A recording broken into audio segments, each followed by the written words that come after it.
प्रश्न है 20 से छोटी सभी अभाज्य संख्याएं लिखिए। अभाज्य संख्या किसे कहते हैं? वे संख्याएं जिनका स्वयं व एक के अलावा और किसी संख्या का पूरा पूरा भाग नहीं जाता, उन्हें अभाज्य संख्या कहते हैं। तो 20 से छोटी संख्या कौन हुई? 1। तो 1 को हम न तो भाज्य बोलते हैं न अभाज्य। दूसरी कौन हुई? 2। तीसरी 3। 4, 4 में तो 2 का जाता है।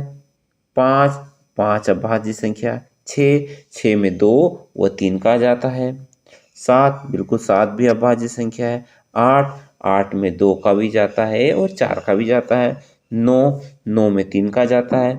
10, 10 में 2 का 5 का भाग जाता है। 11, हाँ 11 बिल्कुल अभाज्य संख्या है। 12, 12 में 2 का भी जाता है, 3 का भी जाता है, 4 का भी जाता है, 6 का भी जाता है। 13, हाँ 13 अभाज्य संख्या है। 14, 14 में 2 का और 7 का भी जाता है, तो अभाज्य संख्या नहीं हो सकती।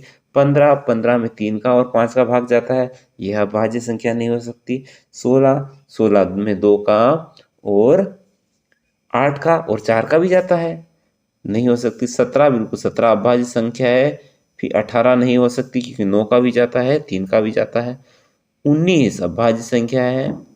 और 20, 20 से छोटी होनी चाहिए और 20 भी भाज्य संख्या है। तो ये संख्या क्या हुई? ये सभी संख्याएं अभाज्य संख्या है जो 20 से छोटी है। ठीक है। अभाज्य संख्याएं वे संख्या होती है जिनमें स्वयं और एक का ही भाग जाता है, अन्य किसी भाग संख्या का भाग नहीं जाता, उसे अभाज्य संख्या कहते हैं।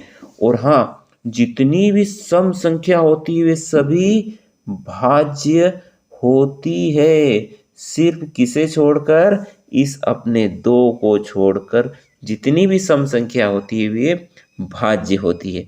आशा है उक्त प्रश्न आपको समझ में आया होगा।